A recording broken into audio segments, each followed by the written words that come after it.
My name is Janet Feldman, and this story doesn't begin with anger. It begins with a feeling I didn't have a name for at the time, something hollow cold, almost echoing. The first time I felt it, I was 16, standing in the hallway of our small house with my backpack still hanging off one shoulder, staring at the white archival box I kept under my bed. It was empty. The bag I always used so carefully, the acid-free one, the one with color-coded tabs and handwritten labels, was half ripped and drooping into an open trash bag like a corpse spilling out of a body bag. And the citrus smell in the air was too familiar. Leah had cleaned. Leah only cleaned when she'd done something she shouldn't have. Leah, I remember my voice sounding small and shaky, like it didn't belong to me. She appeared around the corner ponytail, swinging that careless little smirk on her face, the kind she always wore when she thought she'd gotten ahead of something. "Oh, that junk," she said. "Yeah." I threw it out. I just stared at her. "You what?" She shrugged, like I was the unreasonable one. It looked like trash. "I didn't know you still cared about those." "They were bagged, boarded, labeled," I said slowly, trying to understand. "Well," she lifted her hands in mock innocence. "Maybe don't keep trash in your room if it's that important." Then she laughed. A sharp, dismissive little sound like she was brushing dirt off her hands. I didn't yell. I didn't cry. I didn't even move. Everything inside me went still frozen in a way that felt unnatural, like my emotions had slammed into a wall and shattered. That was the moment, the exact second something shifted inside me. Something small and silent but permanent. But I should back up a little. Our family didn't look dysfunctional. My mom, Judith, worked part-time at the public library, always soft-spoken, always tired, always trying to keep the peace. My dad had left when I was 9, and honestly, I don't remember much about him, just that he whistled in the car and always let me sit in the front seat, even when Mom said I shouldn't. After he left, it was just the three of us, Mom, me, and Leah. And somehow, over the years, our household formed a natural tilt, a quiet lopsidedness, not spoken out loud, but always there. Leah was the favored one. Leah was still learning. Leah didn't mean it. Leah needed more time, more patience, more understanding. Me, I was the one expected to be mature, the one told to let it go, to be the bigger person. By the time I was 13, I learned to disappear. I became good at retreating into myself, into drawing, into books, into the tiny worlds I could control, and most of all, into collecting comics. It started with a battered copy of Amazing Spider-Man number 361 I found at a yard sale for $3. It was creased and faded, but it felt like treasure in my hands. That comic was the first thing that felt truly mine. I researched, traded, joined online forums, saved money from my part-time job, shelving books at Mom's library. Eventually, I had a curated collection, not big, but personal, valuable, chosen with care.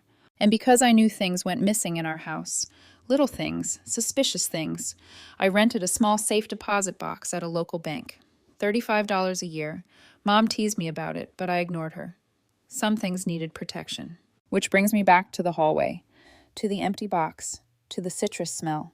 That night at dinner, I finally spoke up, calmly, quietly. "Mom," I said, pushing peas across my plate. Leah threw out my comics. Mom didn't even look up. She said it was an accident. "It wasn't," I said. "She thought it was trash. They were in a sealed box under my bed."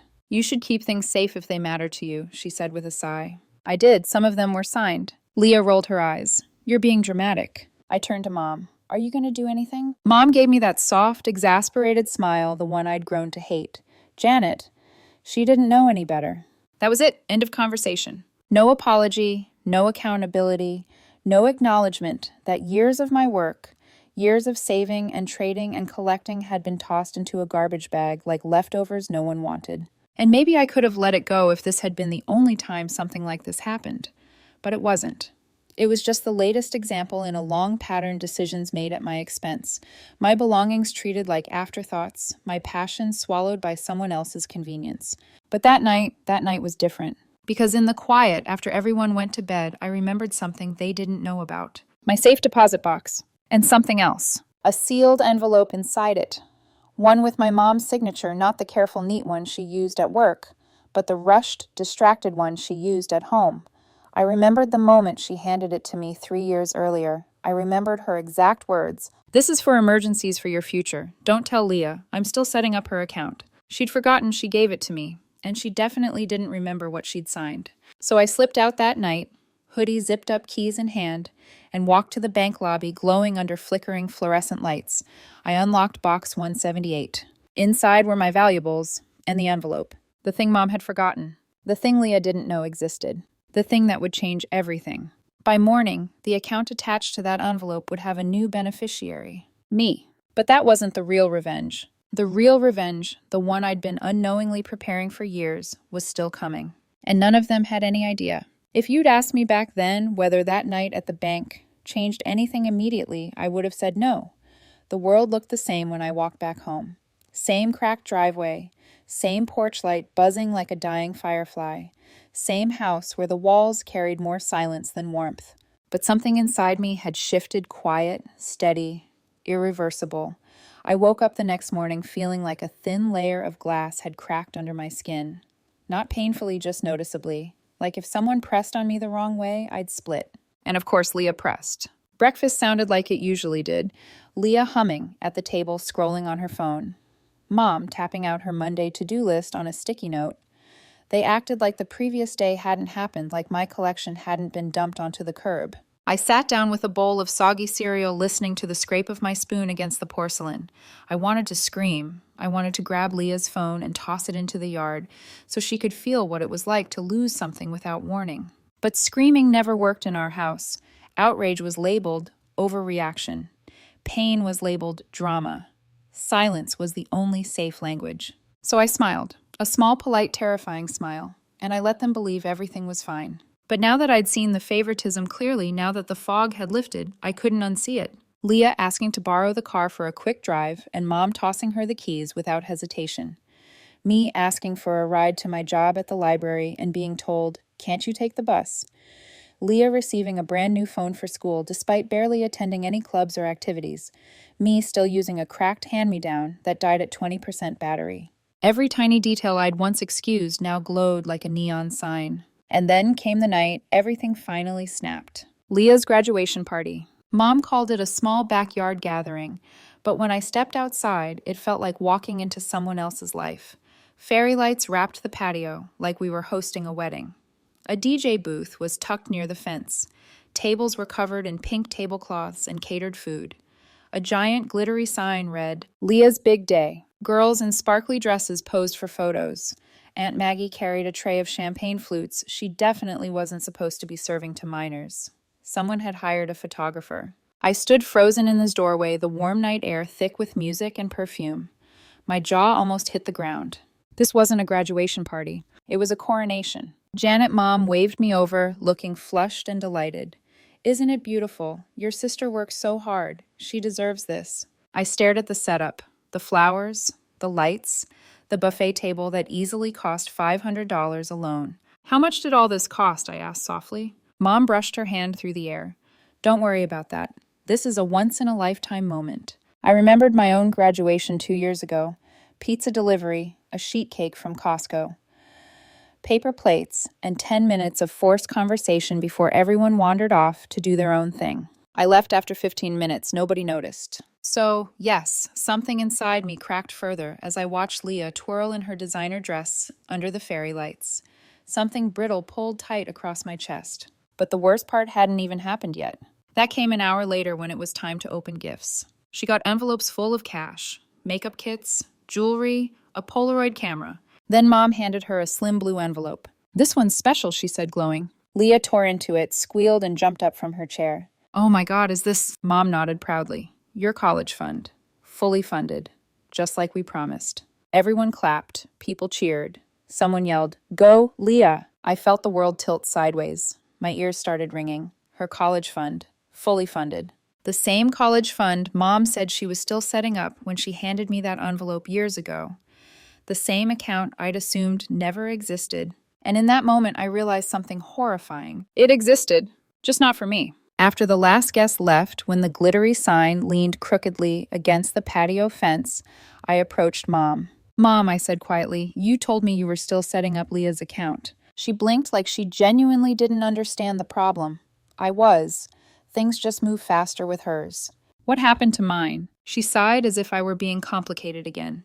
"Janet, you didn't need one. You got that partial scholarship, remember? And you're working. I figured you were managing perfectly fine." That scholarship only covers half my tuition, I said, trying to keep my voice steady. I've been using my savings every semester. You're independent, she said as if it were a compliment. Leah, she needs more support. She's not as focused as you. I stared at her. So because I work hard, I get less help. Mom didn't answer. She just looked at me with that pitying expression, the one that made me feel like I was the burden, not the daughter. I went to my room that night, shaking, grinding my teeth so hard my jaw ached. I lay awake until sunrise, replaying every memory, every small cut I had swallowed over the years. And somewhere between midnight and dawn, something inside me hardened. Not anger, not bitterness. Resolve. The next day I came home from work exhausted. I dropped my keys onto my desk and froze. There was Leah on my bed, flipping through a binder. My binder. The one filled with my sketches signed Prince original artwork stuff, too bulky to put in my safe deposit box. What are you doing? I asked, my voice cracking. She didn't even look up. I needed a folder for my internship stuff. Yours was lying around. I rushed forward and snatched it from her hands. This isn't a folder. This is my portfolio. She sighed dramatically. Relax. I didn't mess it up. Pages bent, corners smudged, a signed sketch half folded. Something inside me went silent again. That quiet, frozen silence that scared me more than anger ever could. You had no right, I whispered. It's not like it's worth anything, she snapped. And that was it. That was the exact moment I realized Leah would never understand what she took from me, not because she couldn't, but because she didn't want to. I didn't yell, I didn't push her out, I didn't slam the door. I just looked at her for a long, solid moment. Then I said very calmly, "You're going to regret that." She rolled her eyes, whatever. But she didn't know. She didn't know about the envelope. She didn't know about the account. She didn't know the beneficiary could be changed. And she didn't know I already had Mom's signature from years ago. That night while they slept, I printed the forms, walked to the bank, and legally transferred the entire college fund to myself. And still, this was nothing compared to what would come next. The letter landed in their mailbox on a Wednesday, an ordinary, boring Wednesday. Not dramatic, not meaningful, just the kind of middle-of-the-week fog where nothing feels important, until suddenly everything is. I had mailed it, certified no return address, clean, sharp envelope, my handwriting printed neatly across the front, to Judith Feldman and Leah Feldman. I imagined exactly how it unfolded. Mom standing at the counter sorting bills, Leah scrolling through her phone, both of them clueless about the tiny catastrophe sealed inside the paper. I imagined the tearing of the flap, the slow slide of documents, the frown lines forming between Mom's eyebrows as she read the beneficiary change, the shock, the disbelief, the silence. I hadn't done anything illegal. I hadn't forged a signature. I'd simply used the one Mom gave me years ago, the one she never remembered signing. And now legally, officially, quietly, the college fund belonged to me. But the strangest part wasn't the change itself. It was the quiet. 24 hours passed with absolute nothing. No yelling, no calls, no slammed doors. Just silence. Thick, unnatural, stretched tight like a rubber band waiting to snap. It snapped the next afternoon while I was shelving books at the library. My phone buzzed. "Mom, we need to talk now." I stared at the screen for a long moment, thumb hovering over the reply button. I could have ignored it. Could have made her wait the way I'd waited for years, for understanding, for fairness, for even a fraction of the attention Leah received effortlessly. But avoiding conflict had never been my strength. I stepped outside into the cold alley beside the dumpsters and called her. She answered immediately. "What did you do?" Her voice was tight, sharp, almost shaking. "I didn't do anything illegal," I said calmly. "You signed those documents years ago. You forgot. That was for your future, not for you to weaponize against your sister." There it was, not confusion, not regret. Blame pointed straight at me. "You weren't supposed to use it like this," she snapped. "I wasn't supposed to need it," I replied. "Remember, I was the independent one, the responsible one, the one who had to figure things out alone." Leah's voice rose in the background, hysterical. "Tell her she has to fix it. She can't do this to me." Mom lowered her voice to a harsh whisper. "I can't believe you do this to your sister." "This was mine," I said. "It was always mine. You just gave it away." I hung up before she could say anything else. For a moment, I felt strong, like someone who finally stepped out of a shadow she'd lived in for too long. But the feeling didn't linger, because the retaliation from home didn't take long. Mom stopped speaking to me unless she absolutely needed to short-clipped sentences never meeting my eyes.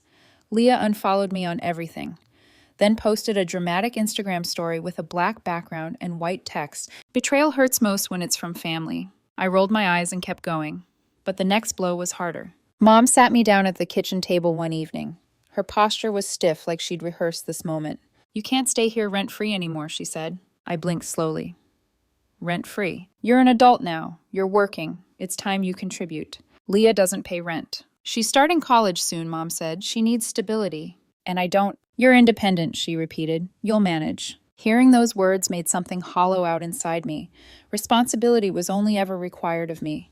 Leah got excuses, grace, second chances.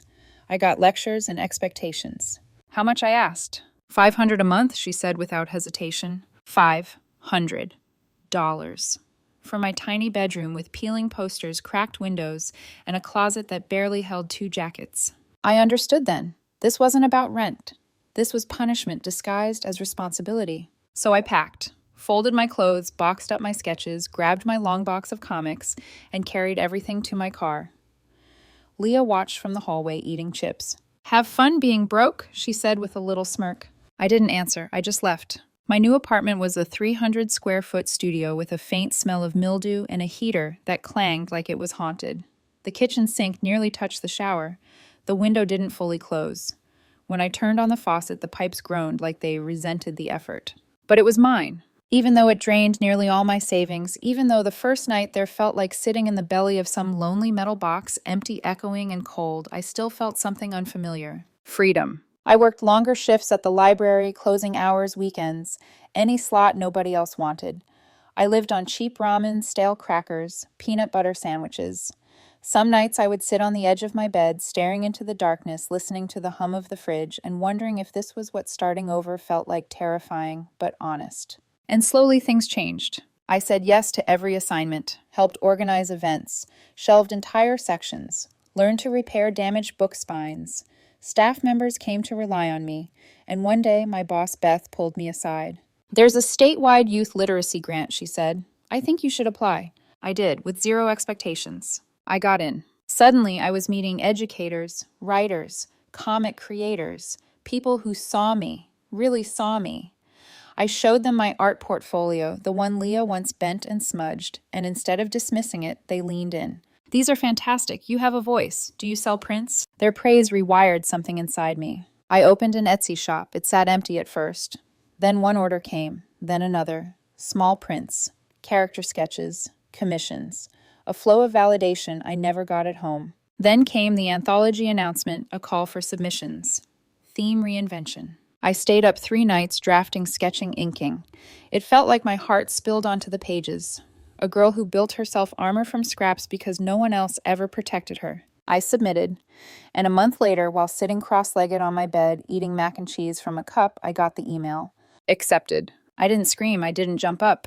I just sat there breathing, letting it sink into my bones. I called my old art teacher from high school, the only adult who ever believed in me. She cried. And for the first time, I felt like my life was something I built, not something I was surviving. But then came the moment I didn't expect. I left work late one night and saw Leah sitting on the curb outside the library, hoodie pulled over her head, mascara streaked down her cheeks. She looked up startled.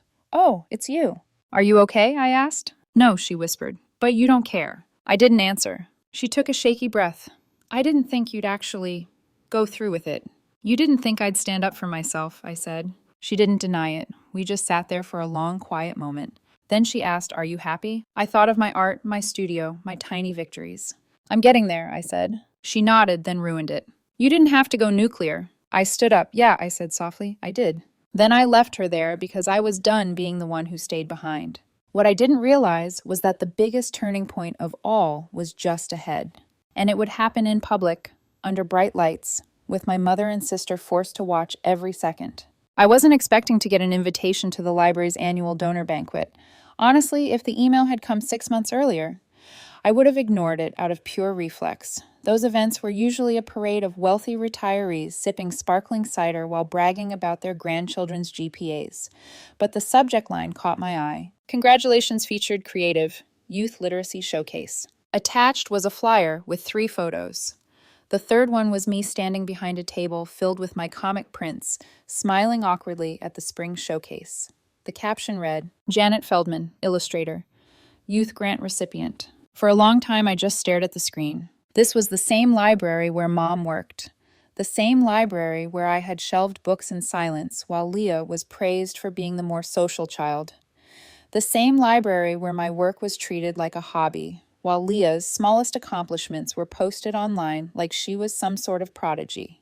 And now I was the one being showcased. A strange feeling crawled up my spine, cold electric familiar. Not anger, not spite.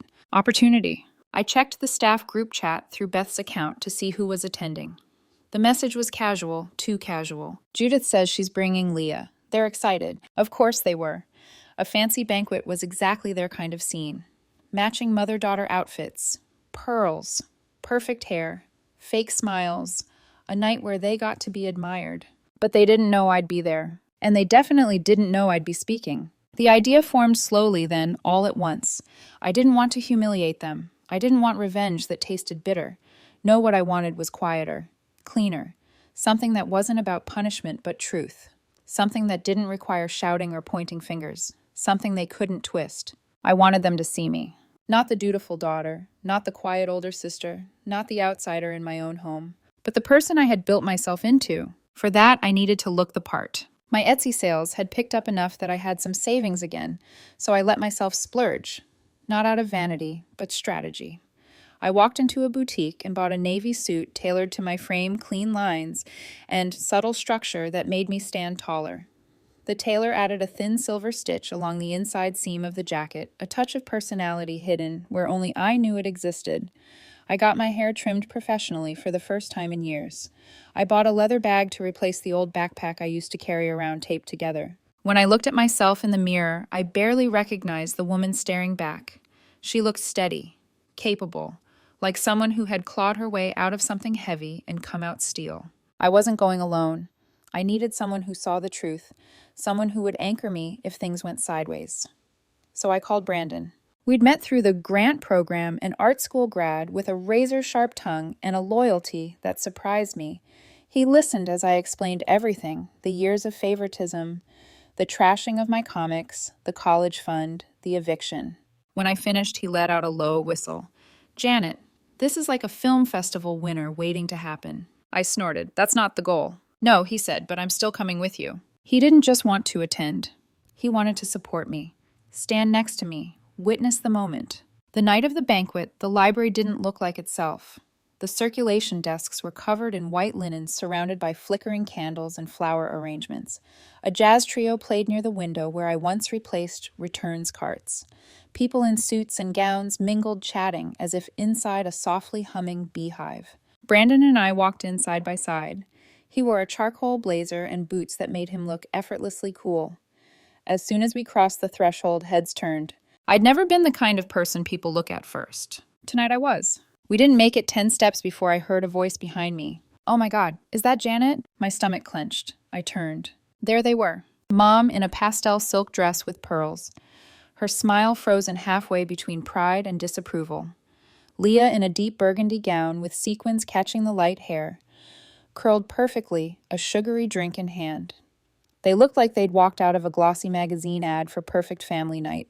But their eyes were confused, stunned, almost cautious. Mom spoke first. Janet, I didn't realize you were invited. I'm not invited, I said gently. I'm featured. Brandon gave a small wave. We're the entertainment tonight. Leah blinked at me. You look different. Success does that, I said simply. Brandon snickered and coughed to cover it. Mom forced a brittle smile. Well, we're happy for you. Thank you, I said. I used the college fund you co-signed. Changed everything for me. Leah's jaw tightened. Mom's face twitched. Before either could respond, the announcer at the microphone requested everyone find their seats. I walked away first. For the first time in my life, they watched me go instead of the other way around. The banquet began with a few predictable speeches, thanking donors, board members, praising programs. Then came the presentations. Young creators were called up one by one. And then, please welcome, Janet Feldman, illustrator and youth grant recipient. I stepped forward. The room felt vast and intimate at once. Soft lights warmed the stage. My heartbeat thudded gently in my ears, not in fear, but clarity. I scanned the audience, and there they were, Mom and Leah, front table, center seats, eyes fixed on me. I began slowly. When I was younger, I learned that some people's mistakes are forgiven before they even apologize, and some people are expected to be perfect just to earn a seat at the table. A shift moved through the room, quiet, careful. My journey hasn't been easy. I grew up in a home where effort didn't always equal support, where passion wasn't always taken seriously, and where silence became safer than truth. I wasn't shaking, I wasn't emotional, I was simply honest. When I started drawing and collecting comics, it wasn't just a hobby. It was a way of building something no one could take from me. A way to create a world that belonged to me when the real one didn't always feel like it did. My eyes swept briefly toward them. Leah looked pale. Mom looked carved out of stone. I continued. But loss teaches us how to rebuild. And rebuilding teaches us who we are. I'm standing here tonight not because of doors that were opened for me, but because I learned how to open them myself. A ripple of applause began gentle at first, then growing. I stepped back from the podium. I didn't look at them again. I didn't need to. Not anymore. But the real reckoning wasn't in that room. It was what happened after. Because 1 week later, the library posted the banquet video online. And people watched. And they listened. And they asked questions my mother and sister were not prepared to answer. When the banquet video went up on the library's official website, I thought it would get a handful of views. Maybe a few parents, a few donors, the kind of audience who clapped politely and forgot everything the next day. But the internet has a strange way of turning sparks into brush fires. The library posted it with the caption, "Inspiring Young Voices from our annual donor showcase." Each speaker's timestamp was listed underneath. Mine was third. The thumbnail showed me at the podium, hands lightly gripping the sides, wearing the suit I'd bought with Etsy money and courage I didn't know I had. The smile I wore wasn't loud or showy, just steady, quietly defiant. At first, it was nothing. A few likes, a few comments from staff, but then someone shared it in a local creative group. Someone else clipped a minute of my speech and posted it on Instagram with the caption. This hit harder than I expected. Then a college subreddit picked it up. A teacher shared it on Facebook. A local comic shop reposted it on their story. Within 3 days, people who didn't know me were quoting lines from my speech. Within 5, strangers were tagging friends. Within a week, small ripples had become waves. Some comments were simple. Needed this today. She put into words what I've felt for years. This is why stories matter. Others were more pointed wonder, which family ignored her. The quiet ones always carry the heaviest secrets. Someone failed this girl. I didn't respond to any of it. I just watched it happen from the silence of my small studio, the glow of the screen flickering against my walls like firelight. But the real shock wasn't my reaction. It was theirs. According to Beth, who had zero loyalty to my mother and a deep love of gossip, the library board called a meeting almost immediately. Donors had questions. Staff whispered in hallways. Volunteers murmured things like, "I never knew Janet was her daughter. Why didn't Judith ever mention her?" Mom had spent years quietly painting herself as the devoted single mother, raising a spirited younger daughter. I had always been a footnote mentioned in passing, if at all. The one who kept to herself, who managed fine, who didn't need much. Suddenly people realized the quiet one had a voice after all. And what I said didn't match the image Mom curated. Her hours were reduced within a week. Officially budget adjustments. Unofficially, according to Beth, the board felt her presence had become a liability. I didn't celebrate. I didn't feel triumphant. I didn't feel vindicated. I just felt done. Meanwhile, Leah was less subtle. She sent me a DM on Instagram. "Leah, did you really have to humiliate us?" I stared at the message for a minute before answering. "Me, humiliation requires lies. I told the truth." 5 minutes later, she replied, "Leah, you made it sound like we ruined your life." "Me, you didn't ruin it. You just made it harder and expected me to thank you." There was a long pause, nearly a full day, before she responded again, this time with a paragraph. "Leah, do you think everything was easy for me? You were the talented one, the quiet genius. Mom always compared me to you. I messed things up, but it was because I couldn't compete. Maybe I did bad things, but I just wanted someone to notice me." For a moment, just a brief flickering moment, I felt something like pity, a glimpse of the kid she'd once been. But then I remembered her laughing while throwing away my comics, the binder she bent, the careless cruelty she wielded like a toy. So I typed, "Me, you got noticed, just not the way you wanted." Then I blocked her. That should have been the last of it. But life has a way of circling back with strange offerings. A week later, a package arrived at my apartment. No return name. Handwriting, messy letters slanted. I opened it slowly. Inside was a comic sleeve. Amazing Spider-Man number 361, near mint. The same issue I'd bought at a yard sale when I was 13. The one that had started everything. Inside the sleeve was a yellow sticky note. Found this at a convention. Figured you'd want it. L. I sat on the edge of my bed for a long time holding it. Not crying, not angry, just thoughtful. I didn't forgive her, not even close, but I slid the comic into my new long box anyway. There are gestures that aren't apologies, just acknowledgments of the past. Life didn't smooth out overnight. I still worked long hours, still ate cheap dinners, still had nights where loneliness crept in like a fog and sat on my chest. But there was progress. My Etsy shop gained traction after the banquet video circulated. Orders doubled, then tripled. I launched a Patreon. I started a newsletter called The Long Box Letter, where I wrote about art, belonging, and the strange ways families shape us. Then a local school reached out asking if I'd run a workshop on storytelling through comics. Me standing in front of a classroom teaching kids who reminded me of the quiet, younger version of myself. I said yes. The day of the workshop, I stood in front of a dozen bright-eyed teens markers in hand and realized something.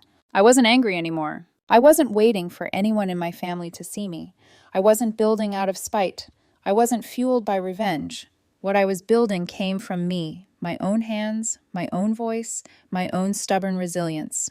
That was freedom. Mom called once months later. Her voicemail was soft, hesitant. Janet, I'd like to talk, maybe clear the air, maybe understand each other. I didn't call her back, not because I hated her, but because I finally understood her, understood exactly how small her love was, conditional, fragile, dependent on obedience and silence. I wasn't silent anymore. Sometimes I think about that day Leah threw away my comics, the indifferent smirk, the oops, I thought that was trash. Back then she thought she was just tossing paper. She had no idea she was lighting a fuse. But fire doesn't just burn. It transforms. It purifies. It clears the ground so something stronger can grow. And me, I didn't just grow. I built something that can't be thrown away. Not again, not ever. Some things aren't trash. They're kindling.